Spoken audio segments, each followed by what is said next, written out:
Just ఇప్పుడే viva Harsha ప్రవీణ్లో నటించిన Bakasura restaurant cinema చూసొచ్చారు మన ట్రేడ్ పండితులు. ఆగస్టు 14న వార్ 2 సినిమా రిలీజ్ అవుతుందని రిలీజ్ డేట్ని ఎప్పుడు అనౌన్స్ చేసింది మూవీ టీం. కానీ అదే డేట్కి సామార్ బ్యాచ్ కూలీ సినిమాతో పోటీకి దిగారు. దానికి 1 వీక్ ముందు అంటే నిన్ననో లేదంటే ఈరోజో సినిమాని రిలీజ్కి ప్లాన్ చేసుకోవచ్చుగా, మంచి కలెక్షన్లు వచ్చిండేవి. ఈ బకాసుర రెస్టారెంట్ సినిమా ఉందన్న విషయమే తెలియదు ఆడియన్స్కి. కానీ థియేటర్లో 50 to 60% ఆక్యుపెన్సీ కనిపించింది, అది కూడా ఫ్యామిలీస్. ఇదే డేట్కి ఓ పెద్ద సినిమా పడుంటే కలెక్షన్ల సునామీ లేచేది. ఈరోజు శ్రావణ శుక్రవారం హాలిడే, రేపు సెకండ్ సాటర్డే, ఎల్లుండి సండే, మంచి ఛాన్స్. ఇలాంటి సీజన్ని క్యాచ్ చేసుకోరు.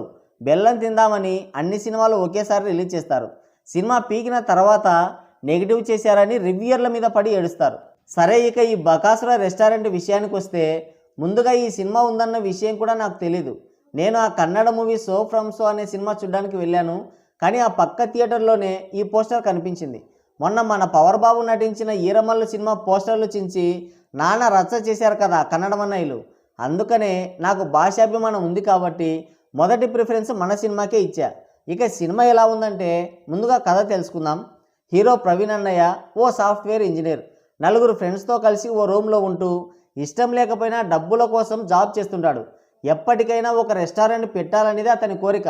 ఓ రోజు పీకల్దాకా తాగి డబ్బులు ఎలా సంపాదించాలి అని కాకిలెక్కలేసుకుంటారు అంతా. తాగింది దిగిన తర్వాత యూట్యూబ్ ఛానల్ స్టార్ట్ చేసి గోస్ట్ వీడియోలు చేద్దామని డిసైడ్ అవుతారు. అనుకున్నట్టే ఓ డ్రామా క్రియేట్ చేసి ఓ ఫేక్ గోస్ట్ వీడియో చేస్తారు. అది బాగా వైరల్ అవుతుంది. దాంతో రెండో వీడియో కోసం నిజమైన హాంటింగ్ ప్లేస్కి వెళ్తారు. దాని పేరు కాసిం వలి బంగ్లా. అక్కడ వీడియో తీస్తున్నప్పుడు ఒక పుస్తకం దొరుకుతుంది వాళ్ళకి. దాన్ని వెంట తెచ్చుకుంటారు. ఆ తర్వాత చదువుతారు. అందులో అమావాస్య రోజు మంత్రం చదివితే తాంత్రిక దేవత ప్రత్యక్షమై వరం ఇస్తుందని ఉంటుంది.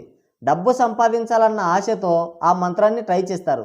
ఆ మంత్రాన్ని చదివినప్పుడు 200 ఏళ్ల క్రితం ఆత్మ ఒక నిమ్మకాయలోకి వచ్చి చేరుతుంది. ఆత్మకి ఆకలి ఎక్కువ, లిమిట్ లేకుండా తింటుంది.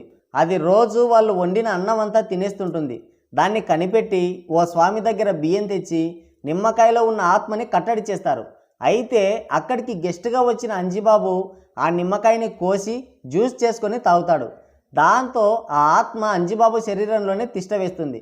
ఇంతకీ ఆ ఆత్మ ఎవరిది, దాని కోరికేంటి, తర్వాత వీళ్ళు ఏం చేశారు అనేది మీరు తెలుసుకోవాల్సిన అవసరం లేదు. ఇక సినిమా ఎలా ఉందంటే సినిమా అయిపోగానే నీరసంతోనే లేచి 2 చేతులు జేబులో పెట్టుకొని పిసుక్కుంటూ బయటకు వచ్చేసా. ఒక ఆత్మ, దానికి ఒక పనికిమాలిన ఫ్లాష్ బ్యాక్, క్లైమాక్స్కి దాని కోరిక తీర్చడం, మనలో మంచి సినిమాలు చూడాలి అనే కోరిక చంపేయడం. ఇదంతా రొటీనే కదా, ఇది కూడా అంతే. తాంత్రిక పూజతో బాగా ఇంట్రెస్ట్గా స్టార్ట్ అవుతుంది సినిమా. వెంటనే స్టోరీని ప్రజెంట్కి షిఫ్ట్ చేస్తారు.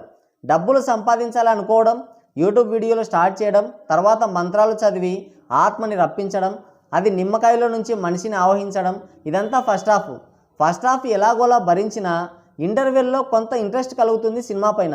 అంత సీన్ లేదని సెకండ్ హాఫ్ స్టార్ట్ అయిన 10 నిమిషాలకి మనకు అర్థమైపోతుంది. ఆ ఆత్మ ఎవరిదనుకున్నారు? మన వైవా హర్ష అన్నయ్యది. ఆ క్యారెక్టర్ ఎందుకు చేశాడో ఆయనకే తెలియాలి. కామెడీ లేదు, ఎమోషన్ లేదు, స్టోరీ లేదు. వాళ్ళే నవ్వుతుంటారు, వాళ్ళే ఏడుస్తుంటారు. మనకి వాళ్ళకి ఎలాంటి సంబంధం ఉండదు, ఒక టికెట్ సంబంధం తప్ప. ఫస్ట్ హాఫ్లో కామెడీ, సెకండ్ హాఫ్లో ఎమోషన్. అంటే ఫస్ట్ హాఫ్ చూసి సినిమాకి ఎందుకు వచ్చామో అర్థం కాక మనలో మనమే నవ్వుకుంటాం. సెకండ్ హాఫ్ చూసిన తర్వాత ఇంకెప్పుడు ఇలాంటి సినిమాకి రావద్దని ఏడుస్తాం. ఫస్ట్ హాఫ్లో కామెడీ, సెకండ్ హాఫ్లో ఎమోషన్ అంటే అదే. ఇంకా ఇలాంటి రొటీన్ స్టోరీ తీసుకున్నప్పుడు స్క్రీన్ ప్లే చాలా గ్రిప్పింగ్గా ఉండాలి. ఆడియన్స్ ఎక్స్పెక్ట్ చేసే హర్రర్ ఎలిమెంట్స్ పడాలి, కామెడీగా నెరేట్ చేయాలి. సెకండ్ హాఫ్లో ఉప్పల్ బాలు, కత్తర్ పాప, ఆవేశం స్టార్, దుర్గారావు వీళ్ళందరినీ పెట్టారు. ఏదో చేయాలని వాళ్ళు ట్రై చేశారు, డైరెక్టర్ కూడా ట్రై చేశారు. కానీ ఏమీ చేయలేక చేతులు ఎత్తేశారు లాస్ట్కి. చెప్పడానికంటూ ఏమీ లేదు. సినిమా అయితే వర్కౌట్ కాలేదు, నాకైతే నచ్చలేదు. వెళ్ళాలనుకునే వాళ్ళు వెళ్ళొచ్చు, మీ ఇష్టం. సో గాయ్స్, ఇది వీడియో. మరోసారి మరో ఇంట్రెస్టింగ్ వీడియోతో మళ్ళీ కలుద్దాం. Thank you, take care, bye bye.